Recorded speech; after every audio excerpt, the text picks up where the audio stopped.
Bon, on va commencer tranquillement. Bon, déjà, merci à tous d'être là, d'avoir bravé la chaleur, parce qu'on est tous dans le même cas, il fait très chaud. On vous a proposé un lieu, on a tout fait pour vous proposer un lieu avec de la clim, où il fait bon. J'espère que c'est pas trop fort. En tout cas, encore merci d'être là, d'être avec nous pour cette soirée, donc cette nouvelle édition de l'Inside Club. Donc c'est voilà, notre soirée annuelle pour toute notre communauté égérie en France. On a un beau panel, vous l'avez vu, on l'a pas mal teasé, on en a pas mal parlé, on a pas mal communiqué dessus, avec une belle thématique, très actuelle aussi. Donc voilà, on va commencer.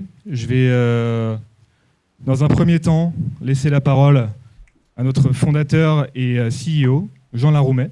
Merci encore à tous d'être là, et Jean, je te laisse le micro et la parole. Bravo PG, bravo pour l'organisation. Allez, je mets mes lunettes. Bonsoir, comme dirait PG, merci à tous d'être là. Merci d'être présents ce soir. Merci à nos clients qui sont là, fidèles, qui ont bravé la chaleur, à nos partenaires aussi, et aussi à nos équipes. Certains de nos clients nous accompagnent depuis plus de 10 ans. Je pense notamment au groupe Orange qui était avec nous au tout début de l'aventure et qui continue de nous faire confiance. Et voilà, on ne peut pas construire égérie, on ne peut pas construire une entreprise comme la nôtre sans la confiance de nos clients. Donc je commence juste par me dire merci, comme le dirait si bien PG. Voilà. Juste un petit mot sur le contexte dans lequel on évolue. Nous vivons une période qui est assez particulière. On ne parle pas de la chaleur, mais la cybersécurité qui s'est imposée comme une priorité stratégique pour les entreprises. Et si vous êtes là, c'est que vous en avez conscience, comme nous. Ça fait plusieurs années. Les réglementations qui mettent de plus en plus de pression, elles se multiplient. On a NIS2, on a DORA, on a le CRA, on a HDS. La géopolitique qui s'invite aussi désormais dans les discussions. Les dépendances aux technologies, on en parlera tout à l'heure. Les dépendances aux fournisseurs, les données ou encore même la souveraineté qui deviennent des sujets stratégiques de direction générale. C'est l'objectif de notre panel et de la table ronde tout à l'heure. Et au milieu de tout ça, pour complexifier la chose, on a l'intelligence artificielle qui bouleverse profondément notre industrie. Pendant longtemps, on a parlé de transformation numérique. Et je ne sais pas si vous connaissez le général Vatan-Ougouard, mais ce général de gendarmerie, il dit souvent, et j'aime bien le citer, il dit « Nous ne vivons pas une transformation ». Je ne sais pas si vous le connaissez. Nous ne vivons pas une... Comment Nous ne vivons pas une révolution. Nous vivons une métamorphose. Oui. Avec l'IA, il y a quelque chose de beaucoup plus profond, quelque chose qui change de nature, et c'est véritablement une métamorphose. Donc, pour la première fois dans l'histoire de l'humanité, nous avons accès à une autre forme d'intelligence qui a de grandes chances d'être plus puissante que la nôtre, et qui est disponible quasiment au prix de l'électricité. Et ça, en réalité, ça change tout, notamment dans notre domaine cybersécurité. Je suis au milieu des vents. Voilà. Ce qui pouvait demander des jours entiers avant, demande quelques minutes ou quelques secondes aujourd'hui. Ce qui ne fonctionnait pas il y a 2 ou 3 mois, avec l'IA, aujourd'hui fonctionne. L'IA évolue à 5 fois ses capacités par an. Donc ça change profondément nos façons de travailler, mais ça change aussi du coup la façon de délivrer de la valeur pour nous, à nos clients, à nos partenaires, mais pour vous, à votre entreprise. Et notre conviction chez égérie, c'est que le modèle historique sur lequel on est, qui est le modèle de la GRC, de la cyber-GRC, il atteint ses limites, tel qu'il était. Pourquoi ? Parce que c'est des solutions qui sont perçues comme beaucoup trop complexes de nos jours. C'est trop long, trop coûteux, et aussi trop dépendant des experts. Du coup, notre responsabilité, c'est de rendre la cybersécurité et la conformité beaucoup plus accessible, beaucoup plus simple, et la rendre opérationnelle. Et c'est précisément le sens de la transformation que nous avons engagée avec les équipes d'égérie depuis 2 ans maintenant, et sous le nom d'un projet, notre nom de code, c'est le projet Horizon 28. L'objectif de ce projet, c'est de réinventer la plateforme, réinventer l'entreprise, passer d'un outil d'expert à une plateforme qui automatise une grande partie du travail, passer de la conformité documentaire à quelque chose de beaucoup plus opérationnel et automatique. Et passer de plusieurs semaines ou mois à consacrer à construire une cartographie des risques cyber à une plateforme capable de le faire en quelques minutes et de le maintenir dans la durée de façon automatique. Concrètement, ça se traduit par quoi? Par une plateforme beaucoup plus simple, une plateforme plus rapide à opérer, à déployer et puis beaucoup plus automatisée. La bonne nouvelle, c'est que la commercialisation de notre premier module sur cette nouvelle plateforme automatique, notre module Compliance, sur lequel nous travaillons depuis 2 ans, est lancé la semaine prochaine. Et tout à l'heure, juste après ma petite intervention, vous verrez un petit teaser de présentation. Et la semaine prochaine, ça sera exactement le 29 juin, c'est pour la Saint-Pierre. Mon cher associé, Pierre, sachant qu'aujourd'hui, c'est la Saint-Jean. Voilà, on ne choisit pas les dates n'importe comment chez Géry. Ce module conformité qui va sortir la semaine prochaine, et puis d'autres modules vont suivre cette année. Un module typiquement orienté TPRM, un nouveau module risque, beaucoup plus automatique, plugable sur vos MCP. Et puis, dans quelques jours, vous découvrirez aussi notre nouvel agent IA, le fidèle compagnon de nos utilisateurs qu'on a nommé Egérie. Pas du moins, on l'a nommé Egérie. Il s'appelle Géry. Avec tous ces changements, il y a 2 choses qui ne changeront pas et qu'on ne changera pas.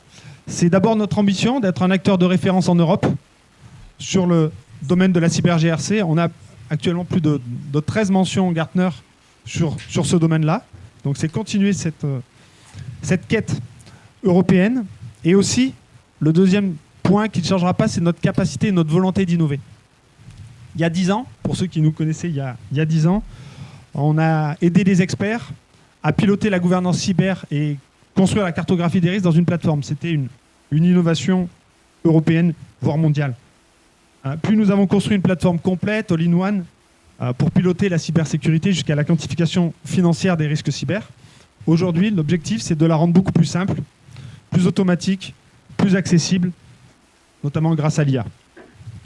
L'objectif, c'est démocratiser l'accès de la cybersécurité à haut niveau. En fait, c'est permettre de faire du pilotage cyber pour tous, que ce ne soit pas réservé qu'à une élite, des grands groupes, mais aussi à des plus petites collectivités territoriales, à des ETI. Voilà ce que j'avais à vous présenter. Je ne suis pas long. Merci pour votre confiance. Merci d'être là et merci d'écrire l'histoire d'Egérie avec nous.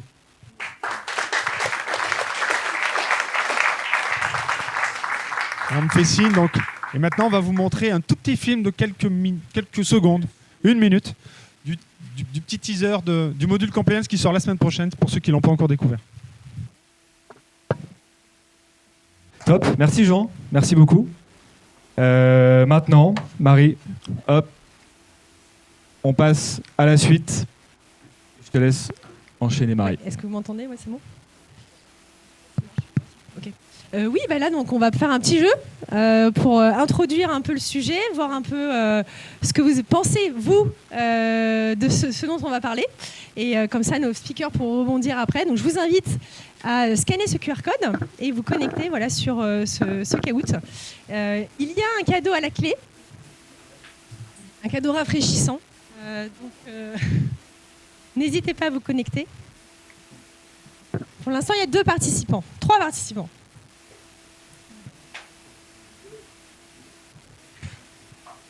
Ah voilà, c'est bon, ça se connecte. Bon, on va parler de souveraineté, on va parler d'IA. Ouais, c'est pas mal.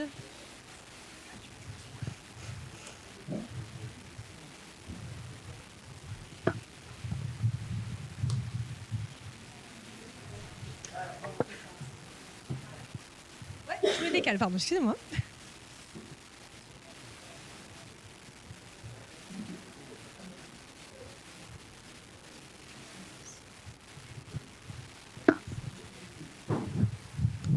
S'il y en a qui n'ont pas le Wi-Fi encore, n'hésitez pas, on remet le code Wi-Fi. Hein.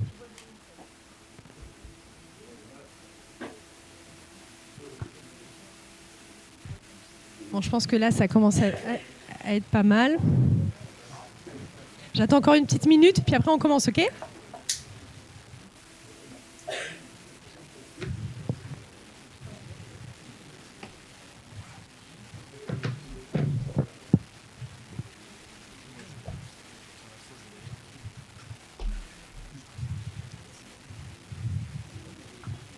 pense qu'on peut y aller, Pierre-Jean. Ouais. Bon, allez, c'est parti. Je rappelle, il y a un cadeau à la clé. C'est parti. J'espère que vous êtes prêts. Tout le monde est prêt?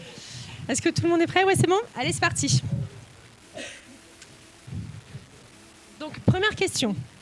À quel point les entreprises européennes dépendent-elles des acteurs américains pour leur cloud et logiciels professionnels? Selon vous? Je vais continuer. Donc, c'est soit vous avez donc 1 sur 2 en fait vers les US, soit 2 sur 3, soit 4 sur 5, soit la quasi-totalité de l'investissement est aux US. Ça répond.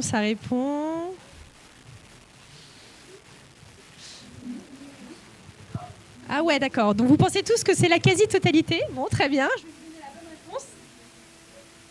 La bonne réponse, c'est 4 euros sur 5 dépensés vont vers les États-Unis. Voilà. Donc c'est pas la quasi-totalité, mais on n'en est pas loin quand même.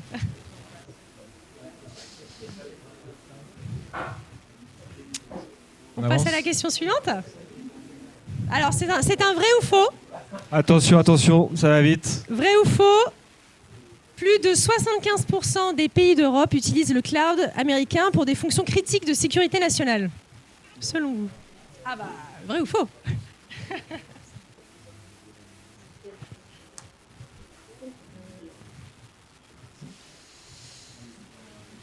Tout le monde a répondu quasiment. Eh bien, la réponse...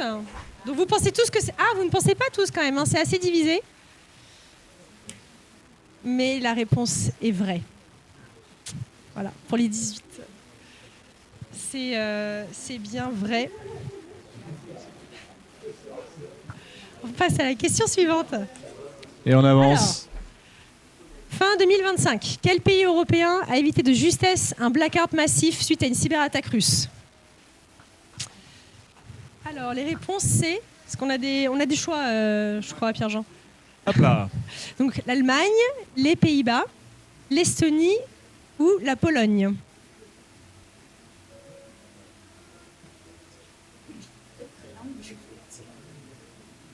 Je vois que ça répond vite. Hein.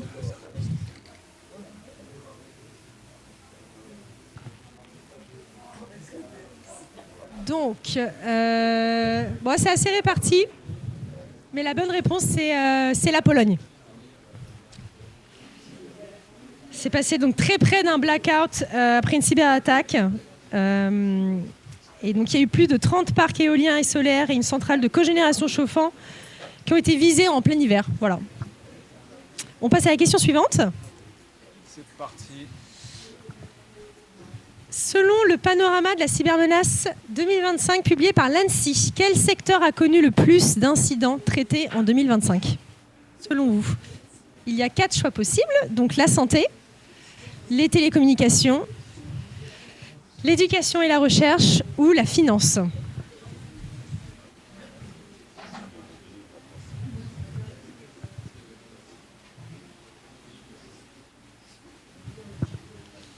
Bon, je pense que vous avez tous répondu.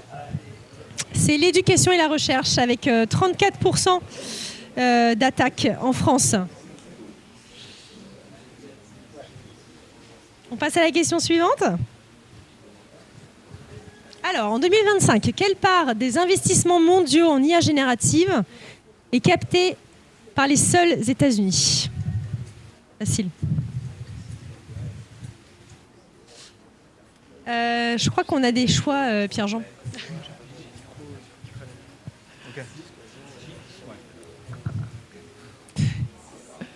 Pardon, Alors, désolé. C'est donc 45%, 65%, 75% ou 89%.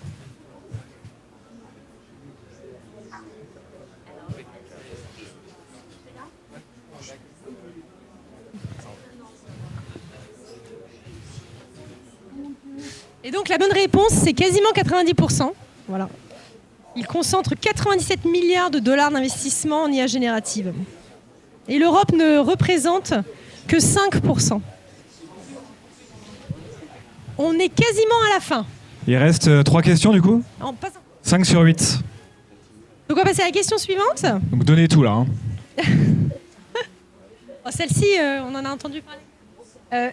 Donc Mistral, tout le monde connaît Mistral, est aujourd'hui valorisé à combien en constituant la principale réponse européenne face à OpenAI et Anthropic? Donc 1,2 milliard, 4,5 milliards, 11,7 ou 50 milliards.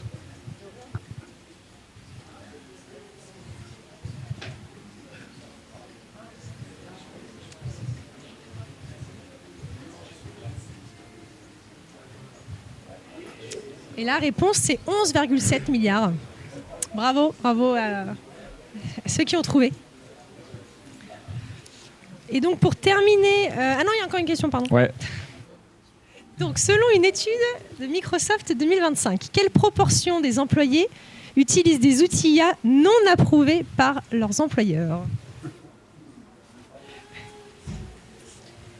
Donc là, c'est pareil, je vous laisse répondre.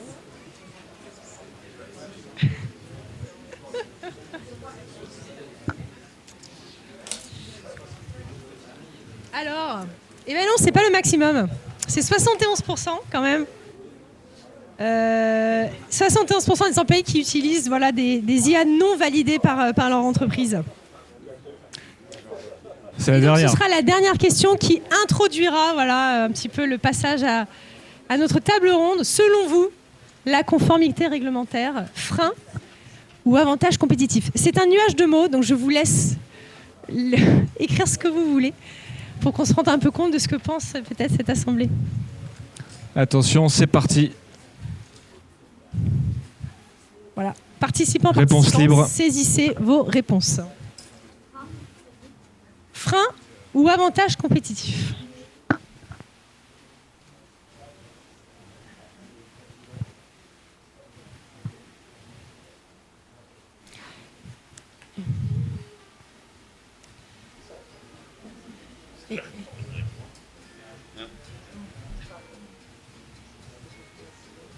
Alors,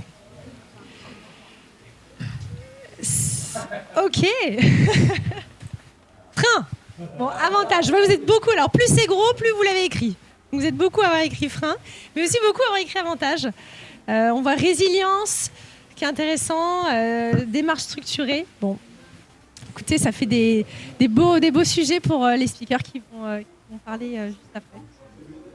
Merci d'avoir participé. On va regarder qui est le gagnant. Eh oui. Attention,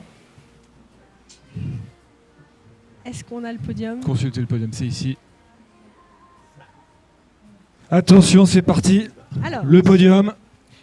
PPP Nomios, numéro 3. Bravo. Régis, numéro 2. Bravo Régis. Et le ou la gagnante. Abeille. Bravo, bravo. Bravo, bravo.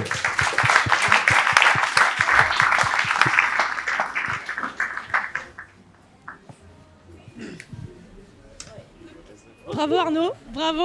Bravo Arnaud. Je vous laisse découvrir votre cadeau. C'est lourd. Merci. Bon, voilà, merci Marie. Du coup, sans transition, hop, on va tranquillement passer du coup au cœur de la soirée, à la table ronde. Du coup, je vais inviter nos speakers à venir s'installer. Donc, table ronde, vous avez vu le sujet, encore une fois, vous l'avez, on l'a pas mal communiqué. Souveraineté et cyber-résilience, quelle stratégie bâtir à l'ère des crises? Donc il y a beaucoup de choses à dire, surtout en ce moment. Donc ouais, vous êtes nombreux dans cette salle à être soumis à des réglementations en tout genre, pression cyber, qui ne faiblit pas, à des choix technologiques qui engagent vos organisations pour des années. Ce soir, on va tenter de vous apporter des clés concrètes autour de 3 questions. Jusqu'où dépend-on vraiment des Américains et aussi des Chinois? NIS2 et DORA font-ils réellement avancer la résilience ou juste les budgets? Et l'IA souveraine, est-ce que ça existe vraiment ou est-ce que c'est un fantasme? Donc, pour ouvrir cette table ronde, et avant de laisser place au débat, donc on a quelqu'un avec nous pour nous faire un petit état des lieux poser le cadre, on va dire. Guy-Philippe Goldstein, donc j'ai mes notes aussi pour t'introduire correctement et aussi voilà, te présenter. Du coup, Guy-Philippe, tu es enseignant à l'école de guerre économique et advisor chez PwC. Sur les enjeux cyber et IA business management, tu accompagnes aussi plusieurs fonds d'investissement. Tu es un auteur reconnu, tu as publié Cyberdéfense et Cyberpuissance au XXIe siècle, pour lequel tu as été lauréat du Cyber Award à l'European Cyber Conference, ainsi que Babel Minute Zéro, un roman sur les conflits cyber dont la lecture a circulé dans les cercles de sécurité nationale français au MIT et jusqu'aux plus hautes sphères gouvernementales israéliennes. Voilà, du coup, je pense que tu as des choses à nous partager. Et je te laisse un petit peu la parole pour introduire cette table ronde. Eh ben merci, ravi d'être là. Merci Pierre-Jean, merci Jean, merci Pierre. Et ravi d'être avec mes éminents panélistes pour discuter de ce sujet extrêmement important. Je vais faire une petite introduction, si vous m'autorisez. Voilà, je vais prendre un petit peu la parole, essayer de poser le sujet. Eh ben, je vais commencer en anglais. Let me be direct. We are in the midst of a rupture, not a transition. Alors ces mots, en anglais, sont d'une personne qui est vraiment le cœur, qui est représentatif du cœur de l'establishment anglo-saxon, qui s'appelle Mark Carney, qui est l'ancien gouverneur de la Banque centrale d'Angleterre, l'actuel Premier ministre du Canada. Donc encore une fois, on ne peut pas faire plus establishment anglo-saxon que cet homme. Bon. Et il dit en fait, d'une façon très directe, et il ne le dit pas n'importe où, d'ailleurs, il le dit au Forum économique de Davos, il exprime cette rupture très profonde auquel désormais nous devons faire face. Il y a 5 ans, j'avais écrit un papier dans Le Monde qui avait été repris d'ailleurs par le Royal United Service Institute, c'est un des grands think tanks de défense en Grande-Bretagne, où je parlais d'une nouvelle guerre froide avec une plaque occidentale dirigée par les États-Unis et une plaque chinoise avec derrière la Russie, l'Iran, la Corée du Nord. Et d'une certaine façon, cette crise, cette guerre froide 2.0, elle s'est accélérée avec la guerre en Ukraine. Mais en même temps, je disais dans l'article, oui, mais il y a un risque, à savoir, si on a des populistes d'extrême droite qui arrivent au pouvoir, le pilier américain risque de s'effondrer et le bloc occidental pourrait être confronté à un risque gigantesque. Eh bien, malheureusement, on y est. Le risque qui pouvait se dessiner à 5 ans, on est en plein dedans. Et ce risque fondamental, donc c'est celui d'une rupture d'une alliance extrêmement importante pour laquelle moi, je dois le dire, j'ai toujours milité, j'ai toujours été très pro-atlantiste, mais comme Mark Carney, je dois le reconnaître. Nous sommes face à peut-être une transition, un nouveau régime aux États-Unis, en tout cas une réalité, c'est que l'état de droit, qui est une valeur fondamentale à la fois démocratique, mais aussi pour le bon fonctionnement du capitalisme, l'état de droit aujourd'hui est remis en cause aux États-Unis. Et dans notre rapport, nous, Européens, on a quand même des très sérieux coups de canif. Je pourrais parler du document de stratégie de sécurité nationale qui a été publié en décembre de l'année dernière, qui évoque les restrictions antidémocratiques qui auraient lieu dans les pays européens. Mais puis surtout, je devrais parler évidemment de ce que vous avez tous, à savoir la menace contre le Groenland, contre la souveraineté d'un pays, le Danemark, qui est pourtant un des meilleurs alliés des États-Unis à l'intérieur de l'Europe. Et ça, je dois le dire, a été un point tournant, on le sait maintenant, y compris d'ailleurs de la direction en Allemagne, y compris d'ailleurs de plein d'autres pays. Et le point aussi auquel il faut avoir en tête, c'est que donc, cette transformation géopolitique, on ne sait pas si, malgré les mi-termes, on pourrait espérer une victoire démocrate, mais il n'y aura pas à nouveau une alternance présidentielle républicaine en 2028. On ne sait pas d'ailleurs quel sera l'état de la stabilité de la démocratie américaine, parce qu'on pourrait aussi imaginer que les résultats des élections soient contestés. Et tout ça, de manière générale, fait évidemment des Américains un partenaire qui n'est plus fiable, malheureusement. J'affiche les couleurs, je le dis. Et donc, crée un nouveau type un risque qu'on connaissait déjà, un risque pays, un risque de supply chain qu'on a déjà découvert, alors parfois en faisant enfin tomber un petit peu de naïveté, quand par exemple on s'est rendu compte que, bah oui, effectivement, prendre des logiciels de cybersécurité russe, c'est peut-être un petit peu dangereux, surtout après l'invasion de l'Ukraine, ou même que s'équiper en appareils de télécommunications chinois, qui sont aujourd'hui l'un des meilleurs alliés des Russes, surtout sur la 5G, c'est peut-être un petit peu problématique, etc., etc., etc. Bon. Et là, évidemment, je fais une transition parce que je vous ai parlé de manière très générale de géopolitique, ok, et là, on va entrer directement sur le fond de notre sujet, à savoir les technologies de l'information. Et sur ce cadre-là, si je veux être plus précis, effectivement, par rapport à ce pays qui, on va dire, jusqu'à il y a 1 an et demi, oui, pour nous Français, posait des problèmes sur les activités de la BITD, ok, on se jouait un petit peu à touche-touche avec les Américains. Mais de manière plus générale, continuer à être le partenaire, bon an, mal an, tel qu'on l'a plus ou moins connu depuis 1945. Ben, là, on a, au-delà donc des grands chocs géopolitiques, dans le monde de la technologie, 5 facteurs qui nous obligent à faire désormais très attention. Alors, le premier, donc sur la confidentialité des données, le secret même des données, on a toujours su, je venais de l'évoquer, qu'il y a eu un petit peu d'espionnage entre partenaires américains, partenaires français, etc. C'est de bonne guerre. Bon, mais comme je disais, ça se limitait quand même aux éléments de la BITD. Bon, là, on est face à une politique de puissance totalement débridée qui est capable de s'attaquer à un partenaire très proche comme le Danemark, qui est d'ailleurs capable d'intimider le Canada pour dire vous allez devenir le 51e État. Donc, entre guillemets, sur cette dimension de l'espionnage, il y a les formes du Gentleman's Agreement. Là, on peut se dire, OK, peut-être qu'on va avoir des choses auxquelles on ne s'attendait pas. Ensuite, sur les questions justement de respect de l'état de droit et de respect des transferts de données qui existent entre les grandes plaques européennes et américaines. Alors, il y avait un accord, le Data Privacy Framework, en juillet 2023, qui encadrait le transfert des données entre l'Union européenne et les États-Unis, et qui dépendait en partie d'un organisme américain qui devait être indépendant, qui était le Privacy and Cyber and Civil Liberty Oversight Board. Bon.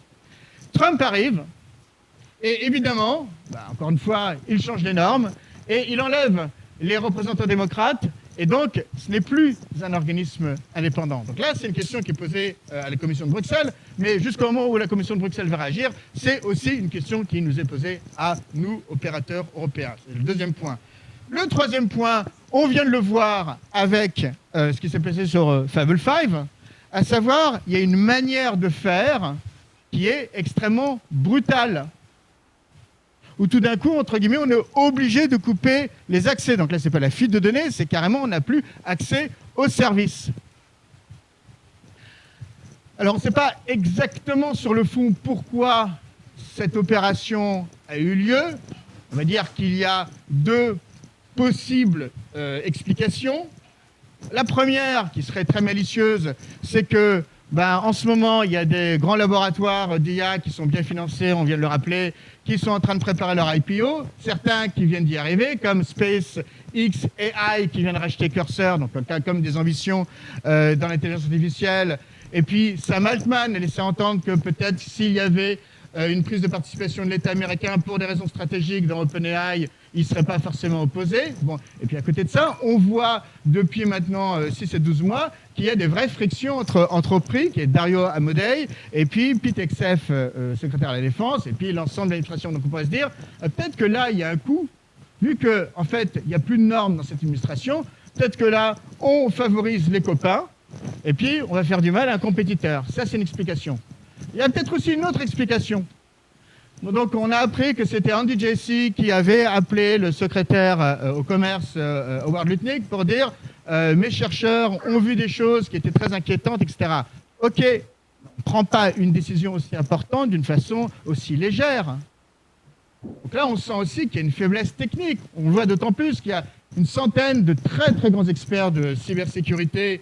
Je ne vais pas vous citer tous les noms, mais des gens comme Cathy Mousseris, Mikko Hipponen, Bruce Schneier, etc., qui ont dit mais non, les raisons techniques, elles ne sont pas valides. D'ailleurs, Cathy Mousseris, elle avait même lu le rapport qui avait été envoyé par Amazon, par AWS, et elle-même, elle avait dit non, on n'est pas là face à un universal jailbreak, ça ne mérite pas deux. Donc là aussi, on peut se dire, il y a un défaut, on va dire, de compétences techniques. Mais dans les deux cas, que ce soit pour des raisons de copinage, de capitalisme de connivence, ou que ce soit parce qu'on agit de façon trop légère, parce qu'on agit sans faire la profession technique nécessaire, ben ça pose quand même un problème de fond sur le crédit de cette administration et ce qu'elle est capable de faire. Et ce qu'on voit, ce qu'elle est capable de faire, c'est qu'elle est capable d'agir très brutalement. Il y a encore deux autres risques pour faire le point. Le premier, c'est si en plus de ça, il y a à nouveau une bataille commerciale, on le sait, il y a un risque, c'est Bruxelles qui l'a dit, qu'il pourrait avoir des représailles sur les produits et les services américains. Donc là, faites attention au prix des services que vous achetez, parce que peut-être tout d'un coup, ça pourrait monter. Ben, ça, c'est un élément, évidemment, de risque supplémentaire.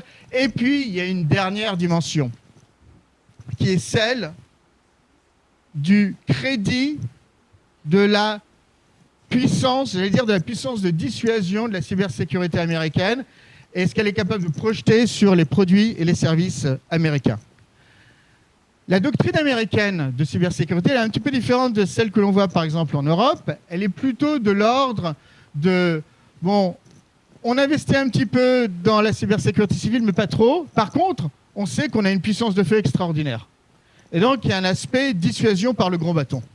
Donc vous pouvez faire un petit peu de criminalité, mais si vous allez trop loin, vous risquez de vous retrouver face à la toute-puissance de l'État américain. D'ailleurs, ça s'était vu un petit peu avec Colonial Pipeline en 2021, et tout d'un coup, on avait escaladé jusqu'à une réunion au sommet au Genève entre Poutine et Biden. Bon. Mais, donc, vous voyez, ça fait partie aussi de la manière de se dire, les produits et les services américains, ils sont aussi protégés derrière par ça. Sauf que, on a désormais, et ça c'est du fait vraiment de l'administration, une dégradation de l'encadrement et des effectifs, que ce soit le CISA, donc l'organisme de cybersécurité civile, où on aurait supprimé un tiers des effectifs et complètement décapité les hauts cadres, les 10 hauts cadres qui étaient au cœur du CISA, que ce soit donc le cœur du gros bâton, le ComCyber américain, où là on aurait éliminé 8 à 10% des effectifs, et puis là aussi on aurait supprimé les grands dirigeants. Donc on se retrouve quand même quelque part dans un risque de fragilité de cette cyberpuissance américaine dans sa doctrine grand bâton.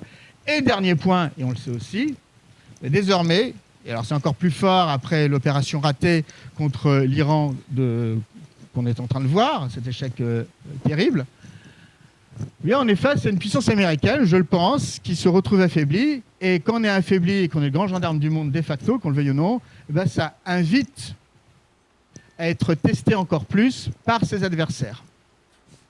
Et évidemment, un des axes de test, c'est l'axe cyber. D'ailleurs, les Iraniens l'avaient montré en s'attaquant à l'entreprise Stryker, l'entreprise militaire Stryker, dans le cadre d'un des éléments de représailles. Bon.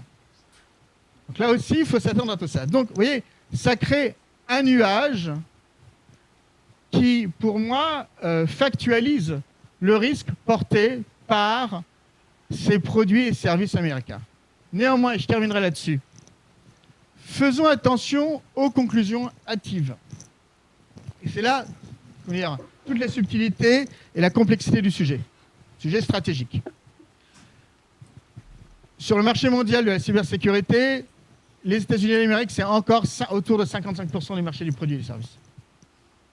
C'est une force de frappe extraordinaire, et je dois le dire, c'est un marché où se concentrent les early adopters. Souvent, les toutes nouvelles solutions, elles sont d'abord achetées là-bas. Ça, c'est peut-être un défaut, d'ailleurs, de l'écosystème européen, mais c'est la réalité. Et c'est là aussi où continuent à se développer des technologies de pointe. Et je rebondis sur l'histoire Mythos Preview et donc de tous ces LLM State of the Art, dont on se rend compte maintenant l'extraordinaire nécessité pour être les premiers à trouver les vulnérabilités, et donc après les premiers d'ailleurs à fixer les vulnérabilités. Mais si on était dans un rapport de force trop dur avec les Américains, au-delà des représailles commerciales, ils pourraient très bien nous dire Glasswing, vous pouvez l'oublier. Et donc, les grandes entreprises américaines, elles, auront accès pendant une longue période de temps, une longue fenêtre, au meilleur du meilleur pour être les premières à nettoyer le code, etc. Et puis vous, peut-être Européens, dans 6 à 12 mois, vous aurez accès à des bons logiciels open source chinois qui sont capables de le faire, mais entre-temps, nous aurons démontré la qualité de nos produits et peut-être que vous ferez attaquer. Donc vous voyez, il y a une forme de complexité aussi. Il faut faire attention désormais aux produits et services américains. Il faut faire attention à ce qui est devenu l'Amérique. Et en même temps, on ne pourra pas totalement s'en séparer.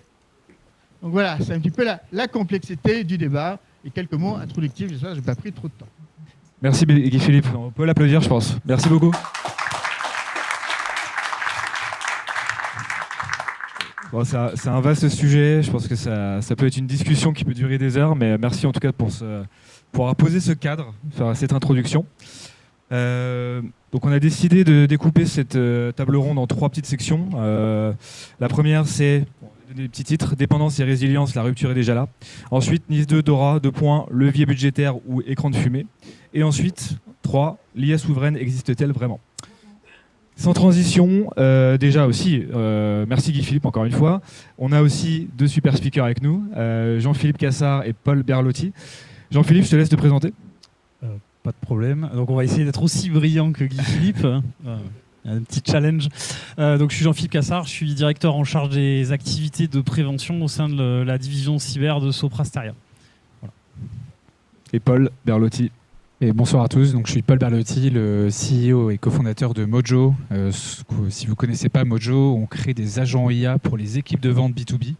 Donc tous les vendeurs B2B des entreprises ont aussi le droit d'avoir des agents qui les aident sur plein de tâches administratives. Si vous savez ce que c'est qu'un CRM par exemple, nos agents remplissent automatiquement le CRM à leur place, les aident à trouver des bonnes stratégies pour signer plus de deals. Un de nos concurrents, c'est pour ça que je suis intéressé d'être là ce soir, un de nos concurrents principaux, c'est Salesforce, qui est une boîte américaine que je ne présente pas, qui n'a pas encore de produit, mais qui nous a quand même piqué un client. Donc voilà, je laisse là-dessus. Et Jean aussi, qui fait partie du panel que je ne présente pas, du coup, à moins que tu veux. Du coup, la première question est pour toi, Jean. Avec Egiri, donc on voit les PCA, les plans de continuation d'activité, de centaines d'organisations. Est-ce que le scénario Fable 5, Fable 5, donc une coupure d'accès décidée à Washington sans préavis, est aujourd'hui dans les registres de risque de tes clients, les clients d'Egiri? Ouais. Donc, ce scénario de coupure de l'accès, en fait, c'est des scénarios qui n'étaient vraiment pas présents il y a encore quelques années dans les analyses de risque de nos clients. On voit quand on discute avec eux, j'étais encore avec des clients la semaine dernière qui disent non, mais on utilise votre plateforme pour faire justement de l'analyse des fournisseurs. Et donc dans l'analyse de fournisseurs, il y a effectivement ce côté risque lié à, je dirais, la dépendance à des technologies qu'on maîtrise un peu moins. Donc de plus en plus, c'est quand même assez émergent. Nous-mêmes, dans nos registres de risque, on a rajouté des risques liés à l'intelligence artificielle, des risques liés à la dépendance liée à la souveraineté. Donc, c'est des choses qu'on a ajoutées et que nos clients ajoutent. Par rapport à ce sujet-là, nous, la vision qu'on peut avoir, et on en avait parlé quand on avait préparé cette table ronde, c'est qu'en fait, c'est difficile, et Guy Philippe l'a dit, c'est aussi difficile de se passer d'un certain nombre de capacités et des technologies américaines. On voit bien qu'en termes d'IA, pour l'instant, qu'on utilise OpenAI ou Claude, c'est tellement performant qu'on n'a presque pas envie d'utiliser autre chose. Donc à un moment, la question, à mon sens, la bonne question qu'il faut se poser, c'est si je l'utilise, est-ce que je mets en péril quelque part les données que je vais pousser dans ces technologies-là? Est-ce que je peux me passer de ces capacités-là? Ou alors est-ce qu'il vaut mieux que je travaille avec des technologies souveraines en acceptant quelquefois aussi qu'elles soient un petit peu moins performantes? Et ça, c'est un sujet que nous, on a souvent avec nos clients. C'est que si on ne fait jamais confiance aux technologies françaises et européennes, elles ne rattraperont jamais leur retard. Donc il y a aussi un acte de foi à faire et dire non, on va utiliser des technologies françaises, européennes, pour faire en sorte qu'avec notre commande, elles aient plus de capacité à développer, à être aussi concurrentielles que les sociétés américaines. Et puis après, on peut être dépendant. Il y a aussi cette approche de la réversibilité. Je peux être dépendant d'une technologie américaine à partir du moment où je me suis préparé à m'en extirper et à m'en sortir. Et ça, c'est un peu comme le plan de continuité d'activité. Quand on a un plan de continuité d'activité, on a des services qui marchent sur des systèmes Si ces systèmes ne fonctionnent plus, eh ben, je dois pouvoir être en capacité de transférer ces capacités sur d'autres systèmes. Et donc, on peut utiliser, à mon sens, aussi des technologies souveraines, peut-être pas pour des choses très critiques, mais des technologies qui soient plutôt non souveraines. Et par contre, le jour où il y a coupure, être en capacité de réagir aussi vite qu'on peut le faire sur un plan de continuité d'activité vers quelque chose de souverain. Merci Jean, très intéressant.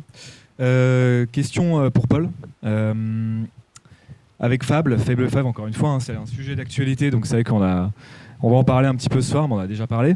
Donc de ton point de vue de CEO d'une boîte française, avec Fable ou autre tech américaine uniquement dispo pour les Américains, est-ce qu'on perd pas un petit peu tout simplement en concurrence ? Alors, nous, même si on est une boîte européenne et qu'on a un argument de souveraineté, une grosse partie des technologies qu'on utilise sont américaines aujourd'hui. Si on a une demande de plus en plus expressive qui nous demande de basculer sur des technologies qui sont souveraines et donc européennes, on le fera. Si je reprends ta question sur Fable 5, peut-être juste un petit mot de contexte. Fable 5, donc, il a été mis en pause temporairement. On l'a utilisé 3 jours. C'est essentiellement les développeurs chez nous qui l'ont utilisé. Moi, je suis plutôt de l'idée que c'est un énorme coup de pub. Pour l'avoir utilisé, c'est comme si vous passiez d'une voiture qui roule à 130 et que vous passez à 140. Ça va effectivement plus vite, mais c'est pas transformatif. Comme c'est annoncé dans ce coup de pub, en fait aujourd'hui c'est tellement puissant que c'est interdit. Donc en tout cas sur les 3 jours où on a pu l'utiliser, sans savoir que ça allait être mis en pause, on n'a pas vu de transformation. Et pour répondre à ta question, si on doit basculer sur des technologies souveraines, on peut le faire. Je pense que c'est... effectivement, on peut perdre en compétitivité dans un temps court, mais je peux que nous souhaiter en Europe de devoir mettre la main dedans, mettre les pieds dans construire par nous-mêmes la souveraineté. Parce que ça passera que comme ça, effectivement, ce que tu disais, Jean. Si en fait on se dit il y a Mistral à côté, mais bon, pour l'instant on l'utilise pas parce qu'on est sur des algos américains, ça performe plus. Mistral, notre seule chance aujourd'hui sur la partie modèle, va disparaître. Merci. Question pour toi, Guy-Philippe.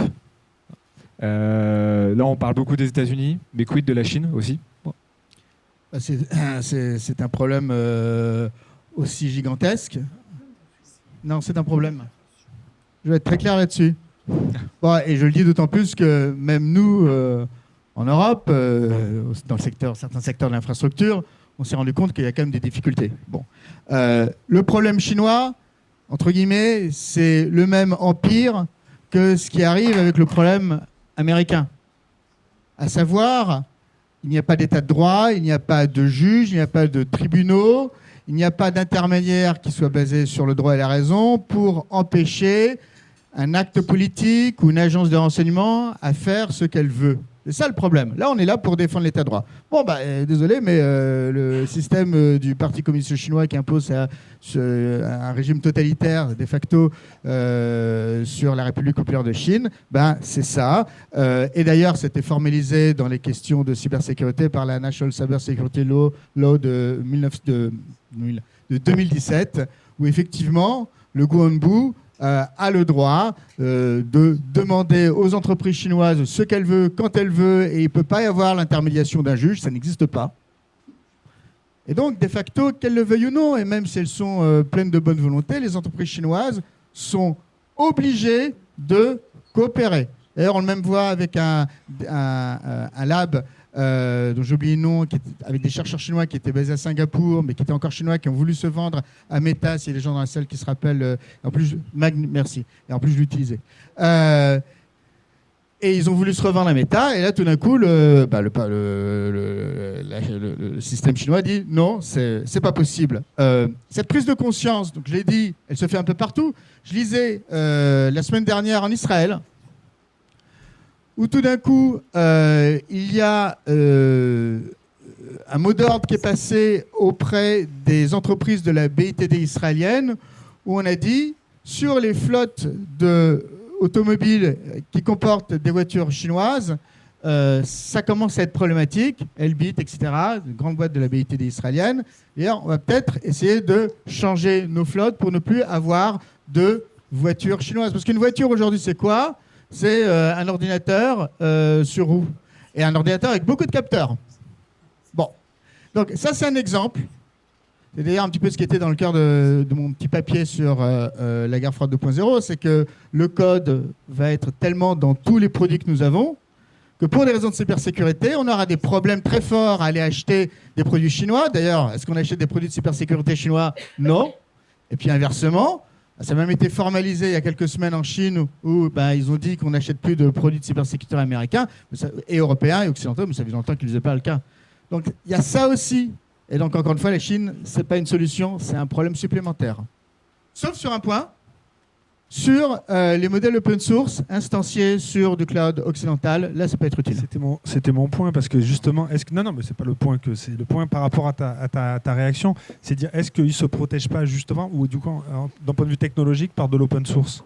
Et est-ce que le modèle open source nous protège, nous, de ce protectionnisme chinois? Alors, je ferai très attention quand même au modèle open source, en particulier dans les conditions de cybersécurité, parce qu'on a vu de nombreuses fois où on croyait que l'open source, ça permet, tout le monde est capable de le voir, et puis après on a eu Heartbleed, et puis on a même eu des cas encore pires il y a 2 ans sur Linux, où on se rend compte qu'en fait parfois il y a très peu de gens qui font vraiment attention, qui sont là, et alors, paf, et en réalité, quelles sont les équipes qui le regardent, quel est le maintien, etc.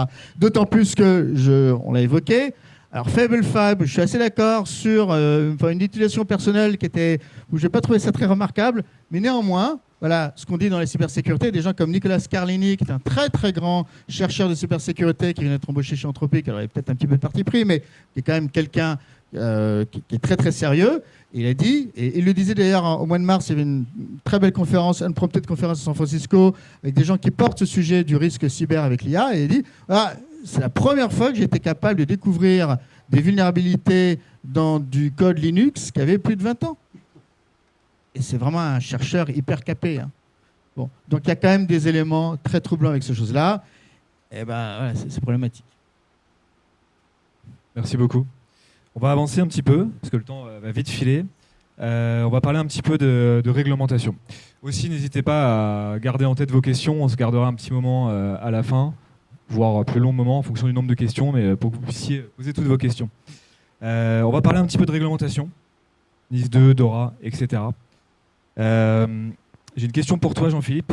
Donc Sopra Steria accompagne des grands groupes du CAC 40 et SBEP 101.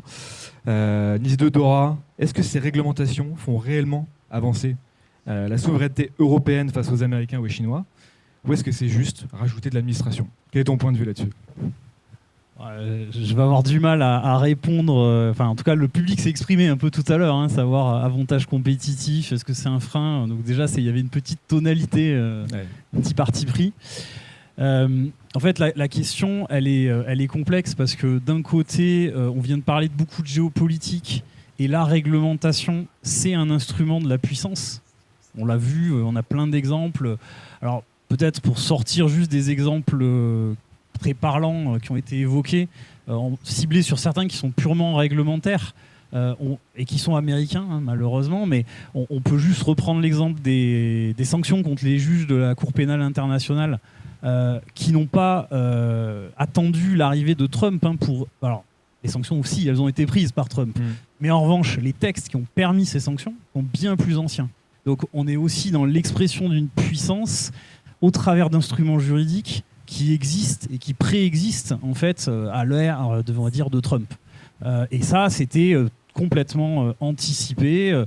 Ils avaient prévu des sanctions pour protéger notamment les militaires américains d'éventuelles poursuites de la Cour pénale internationale. Et là, ils ont trouvé ça intéressant d'utiliser ça dans un autre sens pour protéger leurs alliés israéliens. Voilà, ça c'est un exemple, c'est de la réglementation américaine. Et puis juste pour réagir, peut-être que Trump il a mis aussi en évidence un comportement américain qui était peut-être un peu moins visible aussi. Exactement. Mais on n'avait pas d'exemple flagrant de décision et d'activation aussi claire de la réglementation américaine contre des puissances étrangères qui n'étaient pas des ennemis. C'est ça qui change, parce que les sanctions contre Cuba, contre l'Iran, contre la Russie, le Venezuela, etc., enfin la liste de la petite dizaine de pays qui sont ennemis des États-Unis, on la connaît, ça fait longtemps qu'elle est appliquée. Deuxième exemple, hein, c'est celui qui a été cité, où là on utilise la réglementation contrôle-exportation, qui est d'habitude une réglementation qui est plutôt, alors qui est un instrument aussi de puissance et de compétitivité, certes, mais là qui est utilisé de manière complètement ouverte et qui nous permet d'identifier, de réaliser l'impact que ça peut avoir dans nos systèmes d'information. Donc voilà, il y a vraiment toute cette logique de puissance qui est là, et on voit une très grosse différence entre les États-Unis et l'Europe. Nous, on réglemente, mais quand on réglemente, on n'a pas le même objectif. On a un objectif un peu, je dirais, sociétal, on va ou alors dans le projet économique, hein, on va protéger le marché commun, on en parle beaucoup, et on va voir ça finalement comme un élément de conformité et comme un élément de comment je peux dire ça, de défense finalement. On va protéger l'intérêt des personnes, des citoyens européens par rapport, oui, effectivement, aux méchants acteurs américains qui pourraient maltraiter leurs données. C'est vrai, il y a cette dimension-là, mais on est dans une logique défensive. Donc effectivement, RGPD, IACT, DORA, NIS2, etc., tout ça, ça vient donner des moyens, juridiques, mais on est dans une logique purement défensive aujourd'hui, et on le voit bien aussi dans le fait que quand on regarde ces textes, ils permettent pas de se défendre directement de ce type de risque. Alors oui, c'est de la gestion du risque, Jean l'a expliqué tout à l'heure, mais la gestion du risque, on peut aussi ne pas regarder le risque en face. Et on peut donc être 100% conforme à toutes ces réglementations et ne pas avoir traité son risque de dépendance technologique et de ne pas avoir mis finalement on va dire sa supply chain, sa gestion des tiers, ses outils finalement, les avoir préparés à potentiellement la rupture qui s'annonce, qui commence à être là et qui pourrait s'annoncer et devenir réelle demain. Okay. Voilà. Donc est-ce que ça fait avancer le débat? Oui, ça apporte de la robustesse, oui, ça apporte de la sécurité, oui, ça peut être un outil défensif. Maintenant, Jean l'a dit aussi tout à l'heure, hein, je raccroche à son discours, hein, il y a une question de volonté, d'acte de foi, créer de l'offre, acheter cette offre pour arriver à avoir des alternatives crédibles en Europe. Merci Jean-Philippe. Question pour toi, Jean. Combien de DSI utilisent NIS2 ou DORA comme prétexte pour aller chercher du budget résilience qu'ils n'auraient jamais eu autrement? Et est-ce une bonne chose, selon toi? En fait, pour répondre à cette question, c'est vrai qu'en Europe, on est bon sur la réglementation. Tant sur l'innovation, on peut discuter, mais sur la réglementation, on est bon. Non, en fait, à un moment, pourquoi les réglementations émergent en Europe? En même temps, c'est qu'il n'y a pas de prise de conscience du risque cyber. On voit bien, nous, ça fait 10 ans qu'on fait ce travail-là. Conscientiser le risque cyber dans les entreprises, c'est compliqué tant qu'il n'y a pas eu de sinistre. Et c'est un peu la même chose pour la sécurité routière. Je ne sais pas si vous avez fait un stage pour récupérer les points sur votre permis de conduire. Moi, j'en ai fait un il y a quelques années. Et on montrait les statistiques de avant et après l'obligation de porter la ceinture de sécurité. Et en fait, ça a sauvé 5000 personnes l'année suivante ou quelque chose comme ça, ou dans les années suivantes. En tout cas, et donc pourquoi? Parce qu'en fait, le risque, il n'était pas forcément bien pris en considération par les personnes qui conduisaient. Donc, qu'est-ce qu'on a fait? On les a obligés à mettre une ceinture pour les protéger, et on a transformé quelque part la peur de la sanction pour conscientiser ce risque-là. Et donc, c'est quand même l'objectif initial de la réglementation, notamment NIS2, c'est de faire monter le niveau de cybersécurité sur l'ensemble des entités ou des systèmes critiques en Europe par, quelque part, la peur de la sanction. Parce que la perception du risque cyber, elle n'est pas forcément suffisamment bonne, et donc, on oblige par la sanction. Donc, la réglementation, elle peut aussi être vertueuse quand même. Et donc, est-ce que ça permet d'aller chercher des budgets? Pas encore suffisamment, à mon sens, en France. De toute façon, la loi, elle est toujours pas votée. Donc, pas encore suffisamment, mais on voit quand même une traction.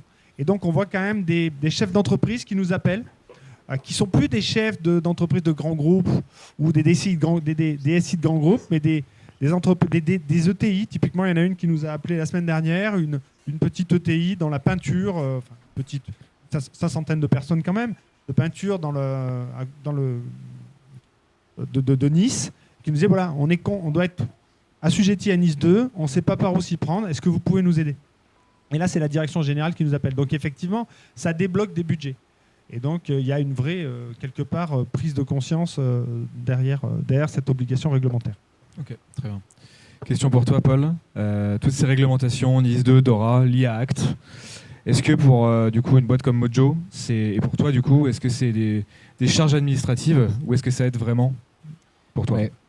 Je reprends ce qui s'affichait à l'écran. Je pense qu'aujourd'hui, c'est un frein, alors que ça pourrait être une opportunité. Nos concurrents américains, pour être RGPD, le jour où le RGPD a été mis en vigueur, il l'était le lendemain. Ils ont suffisamment d'argent à investir pour rapidement être compliant sur ces sujets. Pour des boîtes comme nous on a à peu près 500 clients partout en Europe, on est une boîte de 80 personnes, donc on est tout petit. Être conforme à ces réglementations, c'est énormément d'investissements qu'on ne met pas au produit, qu'on ne met pas ailleurs. Donc en fait, aujourd'hui, ça n'avantage que les grands acteurs qui sont tous, vous avez vu la stat, 4 € sur 5. Donc je dirais, si ça fonctionnait, on n'aurait pas 4 € sur 5 qui partiraient aux États-Unis. Donc non, ça ne marche pas. Et même ma lecture, et je suis ouvert au débat, c'est que ces trucs-là sont écrits par d'autres personnes que des Européens. Pourquoi ça avantagerait les grosses boîtes américaines? J'en suis convaincu. C'est écrit par d'autres personnes. Ils appuient sur une de nos passions en Europe, qui est la réglementation, et ils se mettent là-dedans. Quand je discute avec la CNIL, je vois bien, on est très bons élèves en Europe. Notre job à la CNIL, c'est de faire en sorte que le RGPD soit appliqué par les entreprises. Et quand je leur pose des questions sur OK, mais comment est-ce qu'on peut bloquer du business aux Américains, la question est choquante pour eux. Je pense qu'aux États-Unis, si j'avais la CNIL en face de moi, ils me diraient mais that's exactly the goal. C'est exactement notre objectif. On a ces initiatives, peut-être pas aussi annoncées, mais voilà. Donc je pense que on utilise des règles du jeu qui ne sont pas les nôtres. Du coup, ça nous entrave, ça nous ralentit. Alors qu'il faudrait les tourner et les rendre entravantes pour les Américains. Juste un point sur ce que vient de dire Paul, qui est absolument fondamental. Ce que tu dis, ça a été déjà démontré sur RGPD, ou ce qu'on a vu dans la AdTech entre les grandes boîtes américaines qui sont très larges, qui sont très bien financées, qui peuvent prendre les meilleurs avocats, etc.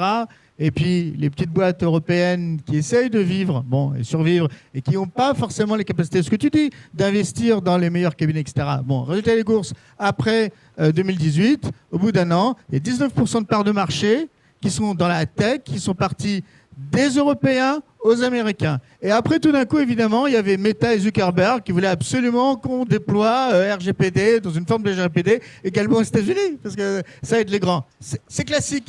C'est la capture régulatoire. Le truc fondamental, c'est que oui, ok, pourquoi pas la régulation, si ça peut être un atout, c'est-à-dire si on aide financièrement et on accompagne le tissu vital de PME, start-up émergentes qui doivent être les futurs géants de demain, et donc si on les aide à accélérer et qu'on les aide à constituer un avantage de qualité comparé à des compétiteurs américains qui n'auront pas invité. Mais pour ça, il faut les aider financièrement. Sinon, c'est ton cas. Voilà. Tu as répondu à quelques questions aussi que je voulais poser là. Donc c'est bien. Oui, c'est vrai qu'on avait évoqué, voilà, peut-être que tu en as un petit peu parlé, mais en préparation de la table ronde, le cas RGPD, qui a finalement surtout profité aux grands acteurs au détriment des petits.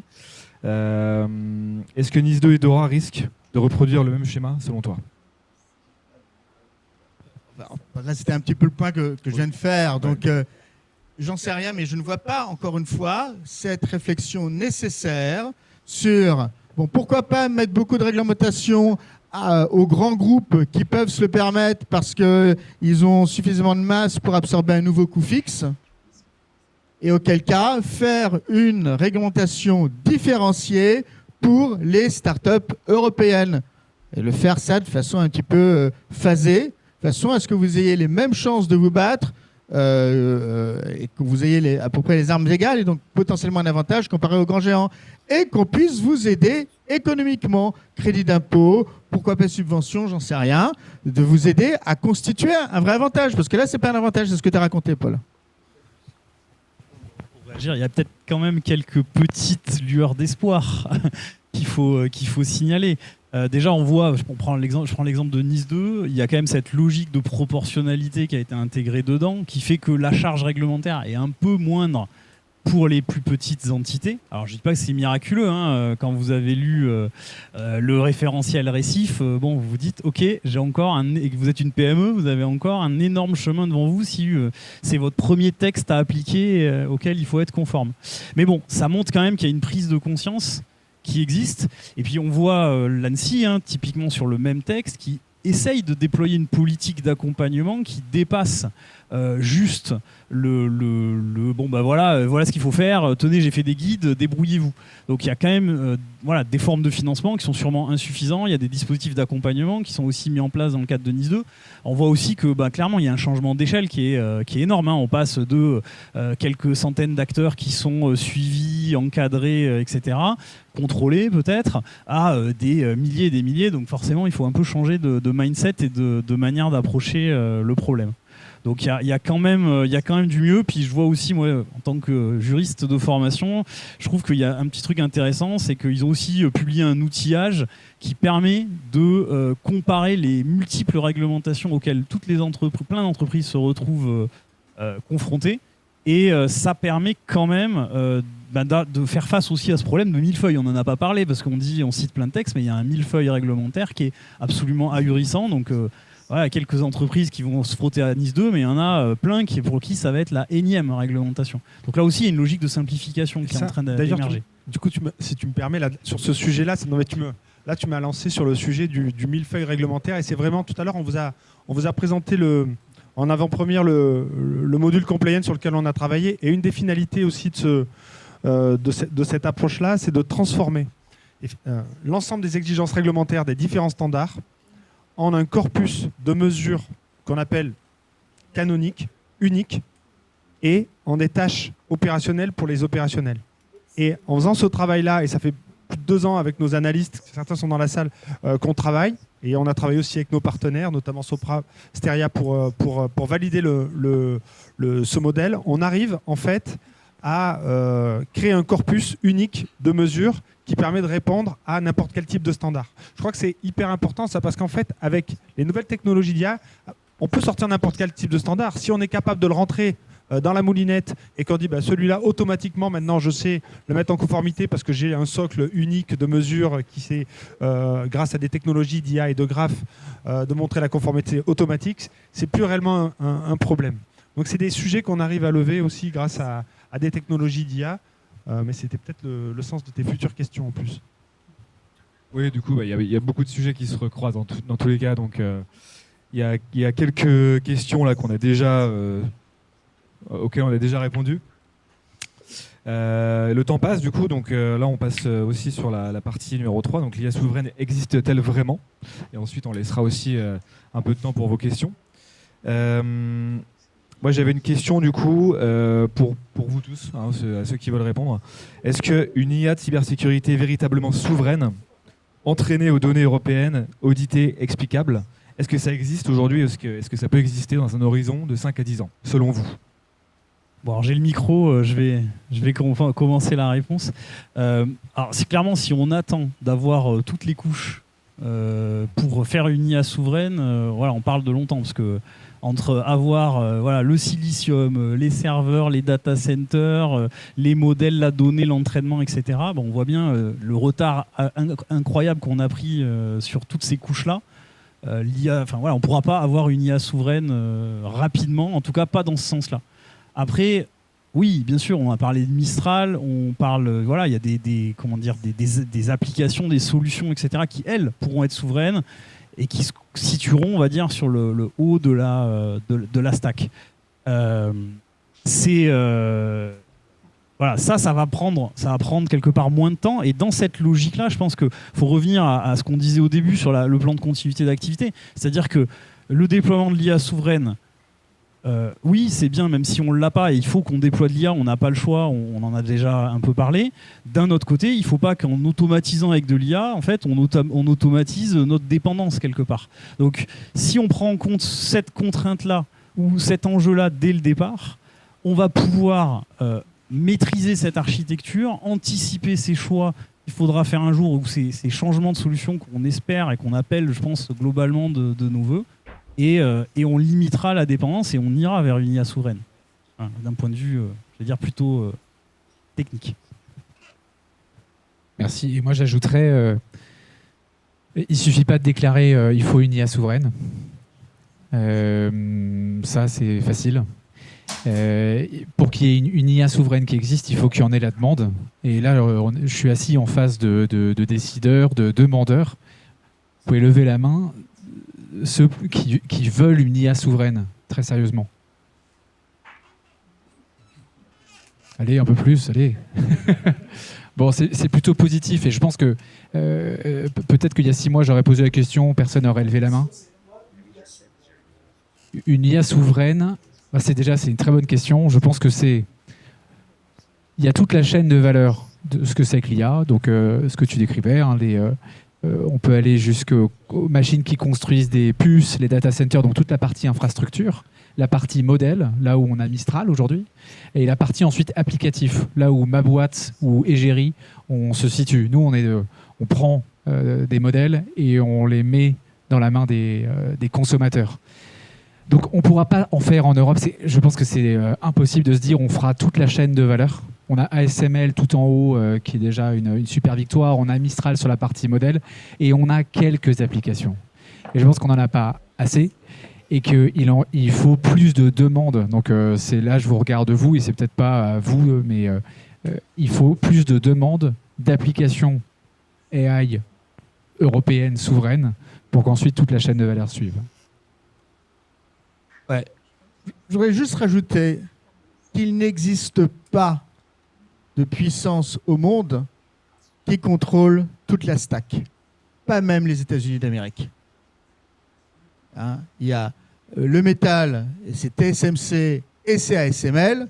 Entre parenthèses, 2 enfants de Philips. Voilà, c'est vraiment, on avait lâché le morceau. Parce qu'on aurait pu avoir, grâce aux Pays-Bas, un super géant européen.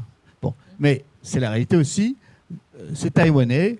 C'est néerlandais. Je remonte en haut. Si je parle de cybersécurité aujourd'hui, que je gratte d'ailleurs un petit peu certaines grandes boîtes américaines et que je vois aussi les flux d'investissement capital risque sur les nouvelles startups de cybersécurité, il y a une grande part qui est israélienne. C'est pas américain. Bon. Et on voit donc que, ça c'est tout en haut de la couche, entre guillemets, sur l'ensemble des couches, non, les Américains ne contrôlent pas tout. Bon, même SAP, quelque part, qui est le seul grand géant du logiciel en Europe qui compte dans les 100 premières capitalisations boursières mondiales. Même SAP, les concurrents américains ont quand même un peu de mal à damer le pion à SAP. Bon, donc voilà, il y a quelques points où, et non, les Américains ne contrôlent pas tout. Alors évidemment, nous, on contrôle encore moins. Bon, mais derrière ça, il y a cette réalité, c'est qu'on est vraiment dans un jeu de gestion du risque. Pour tout le monde. Et là-dessus, juste pour les questions d'IA, il y a un peu des manières de contourner le problème. Bon, je repars sur les questions de cybersécurité. Oui, il y a eu Fable 5, mais on a vu des cas avec des chercheurs qui ont été capables de créer des harness autour d'open source chinois, Kimi. Alors maintenant, il y a même le nouveau GLM 5.2, pardon, excuse-moi. Instancié sur du cloud qui pourrait être souverain ou qui pourrait être donc là, et puis on construit autour, et puis même sur ce bloc des modèles, On a des solutions comme Open Router Fusion, où on est capable de mixer différentes sources de LLM, et puis on arrive encore une fois à avoir le même résultat que Fable 5. Bon. Donc, ça, c'est un petit peu le truc extraordinaire de l'IA, c'est qu'il y a peut-être des manières de contourner. Toujours pour dire quoi? On est dans un jeu de gestion du risque, et il va falloir être relativement fluide et ouvert par rapport à ça. Et la solution purement européenne, elle n'existe pas, elle n'existera jamais. Donc il faut réfléchir de cette façon un petit peu différente par rapport à ces questions-là.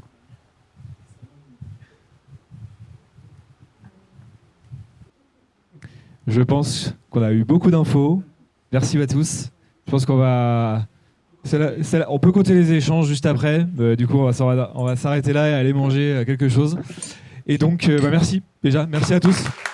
Merci à vous.